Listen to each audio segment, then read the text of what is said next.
Welcome back to my California native plant garden here in the central Sierra Nevada foothills.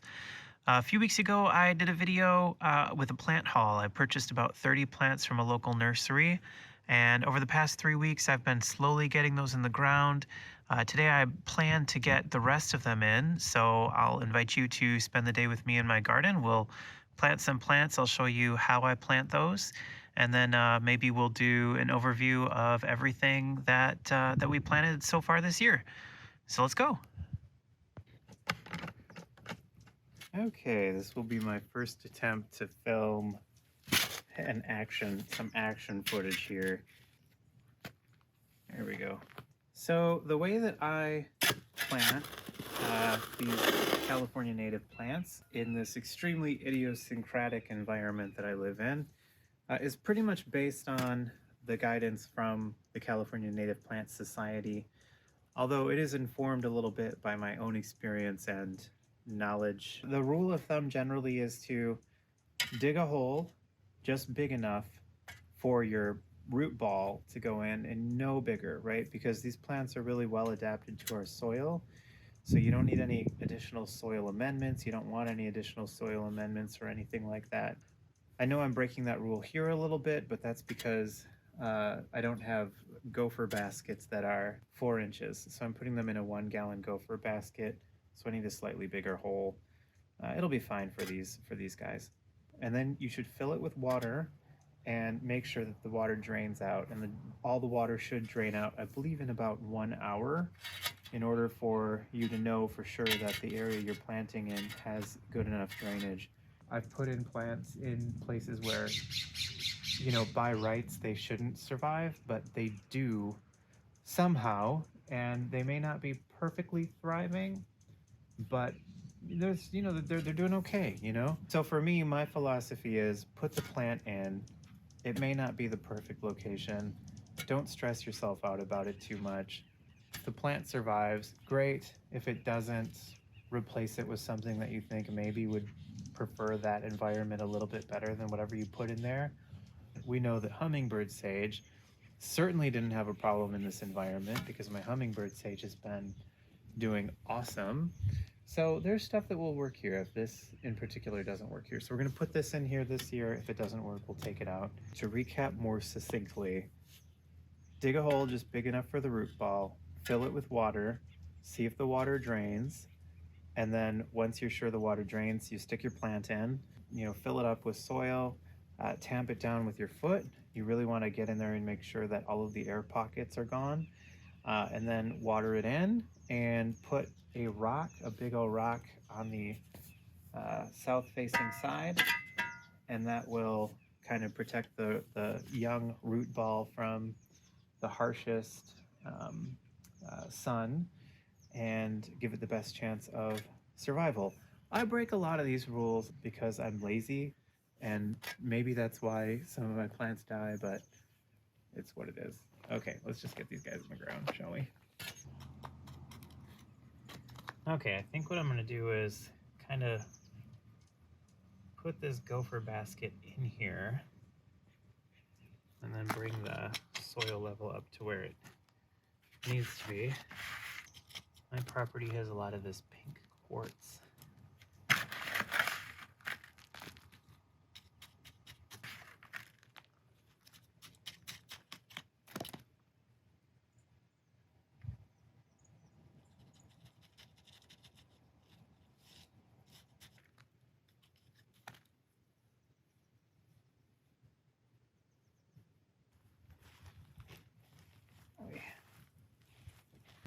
Okay, we'll see how you do.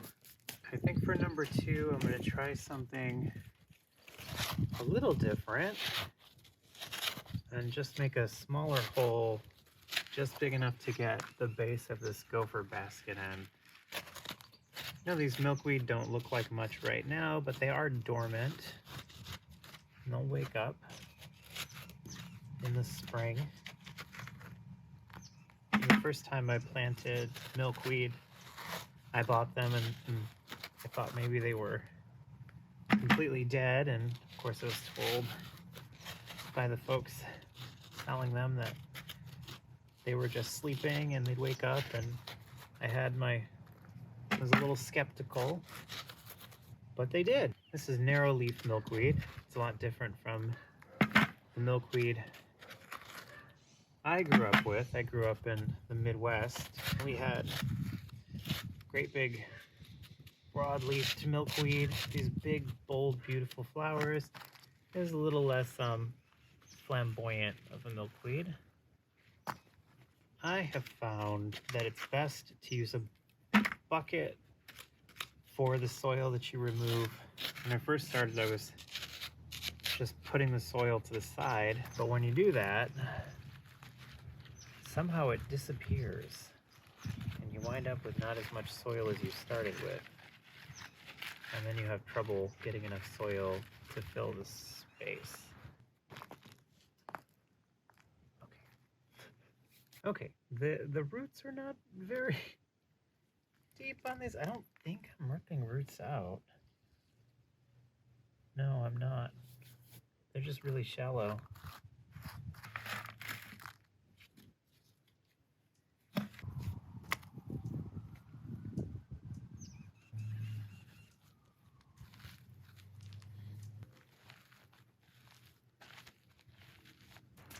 All right, last one.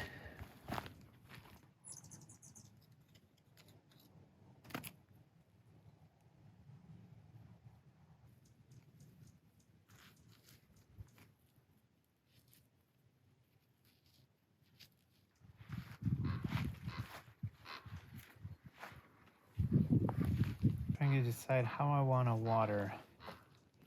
Shimmy this way. And we can punch straight into this line. So we're just going to punch in here.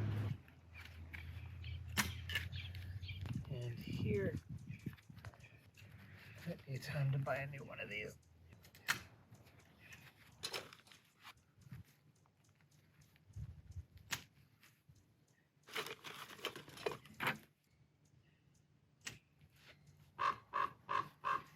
I think that's going to be enough water to do both of these guys and that guy. So I think I'm just going to leave it, and we'll see. It'll be a kind of an experiment. If this one suffers, we can always put in another emitter. But these are 2 gallon per hour emitters. So I think they'll saturate this area pretty well. We're not in full sun here. So I think this guy will get enough water from those 2 emitters. Okay, so this is where we're going to put the button bush, and this spot is a little bit more stereotypical because it's a 1 gallon plant. But my issue with this spot is that I bought these cages, which are deeper. It's harder to dig a hole deep enough to get this whole cage in the ground. These are both this cage, which I think is like a more of a heavy duty style cage from they're both from a company called Diggers, and it goes deeper into the ground. So it needs a deeper hole than the speed baskets. This hole I started yesterday, and the ground was impenetrable because it was dry. So I filled the hole with water and then let it sit overnight. And then of course it rained overnight too.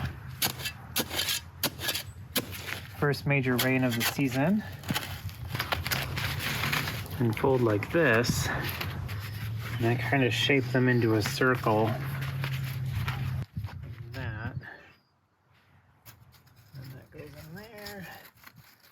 Still like 1.5 inches sticking out here. I'd like that to be deeper, but I just don't have that much soil. They're just gonna be sticking up a little bit, and that's gonna be okay. All right, so here's the button bush. I know it looks completely dead, but it is deciduous. It did have leaves when I brought it home, but it was immediately mauled by deer overnight as it was sitting on the table waiting to be planted.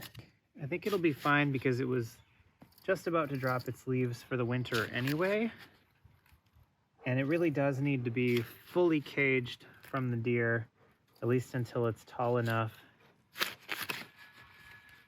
that they can't eat the whole thing. It will get there eventually. Seems about right. In here, make it goats anyway. Okay. In you go.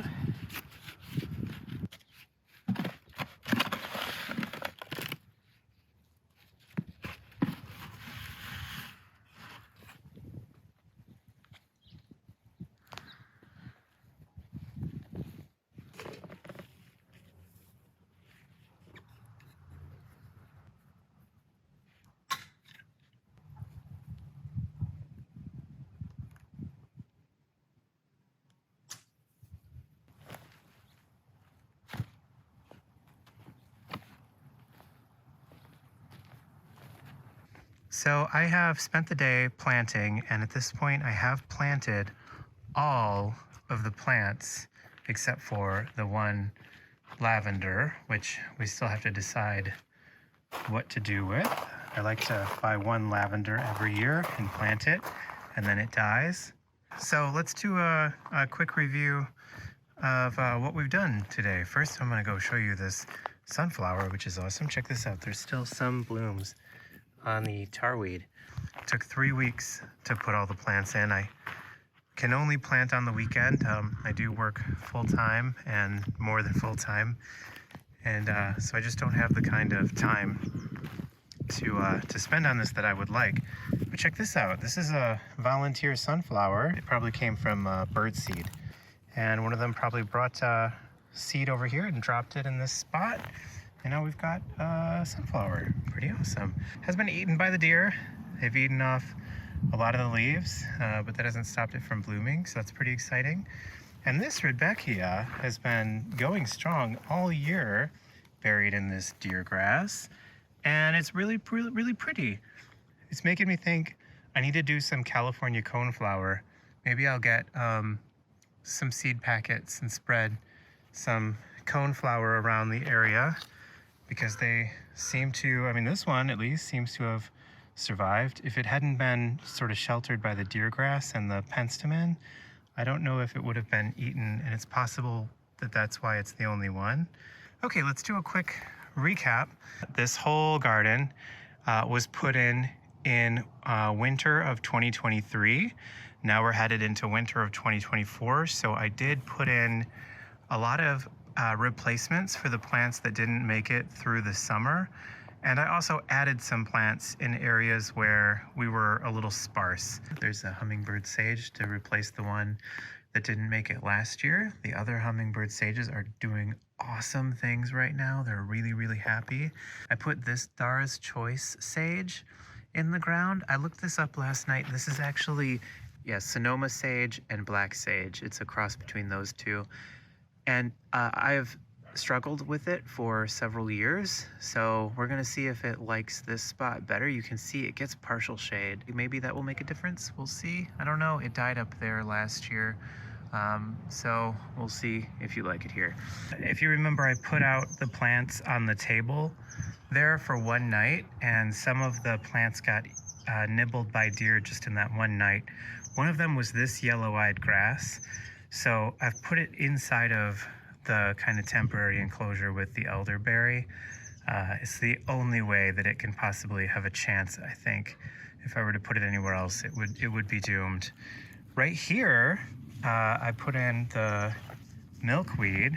So I think these will be really awesome to have right in the center area here. They'll stay dormant until spring and provide a really nice place for the monarchs to hang out, and it would be awesome if I got some little monarch cocoons in my garden.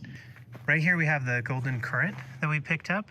This guy will get really tall. Until then, needs to stay caged so that the deer don't get it. I did leave the radiant manzanita. I was gonna pull that out and put the ribes there.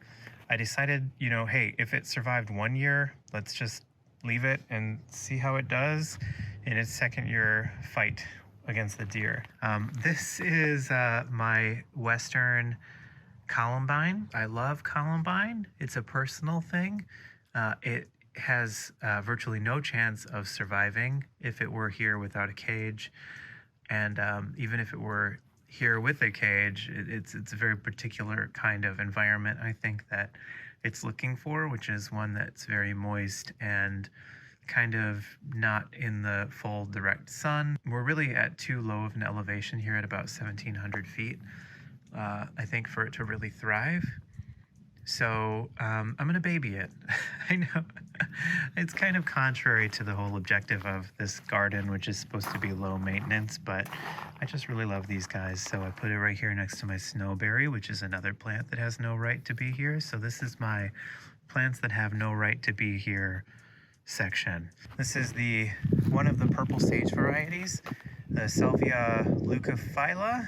This is the Figueroa variety. And right here we put in the button bush that is deciduous, so it is dormant for the season.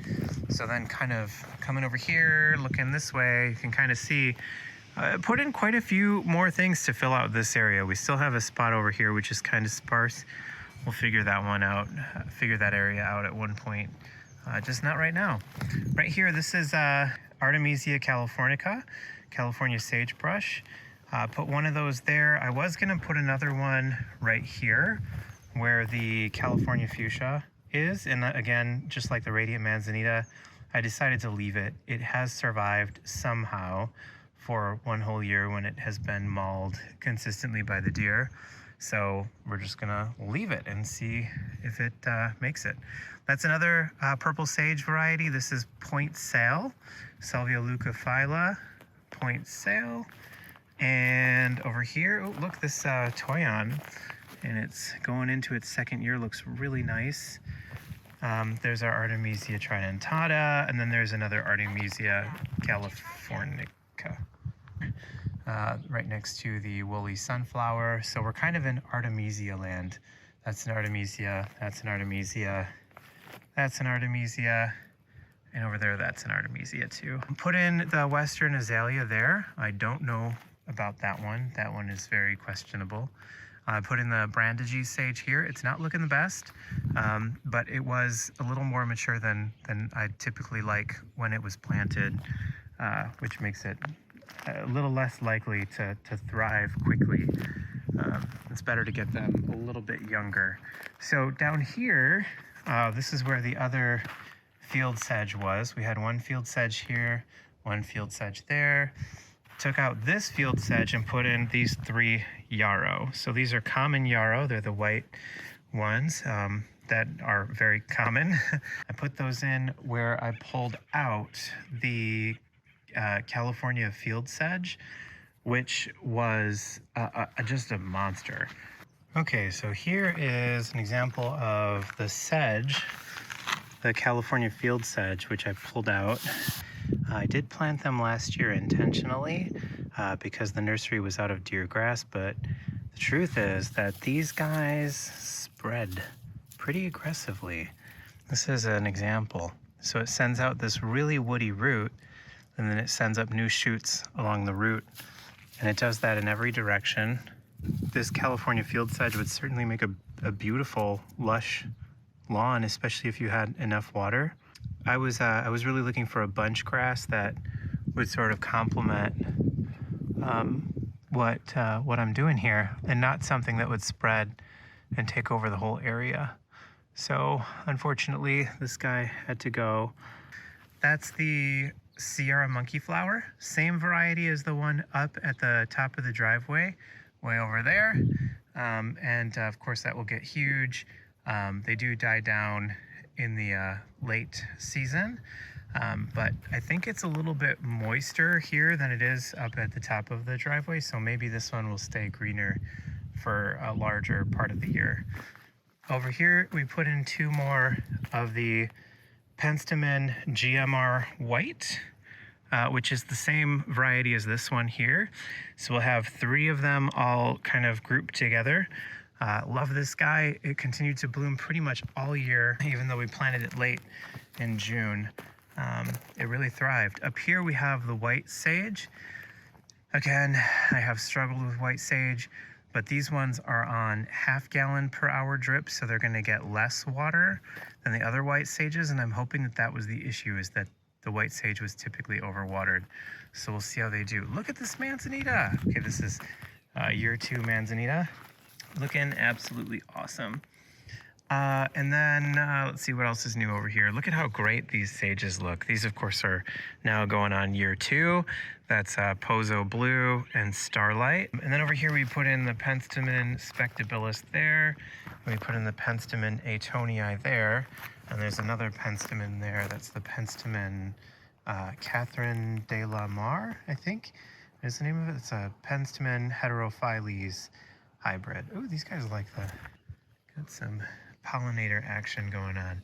So that's pretty much everything that went in here.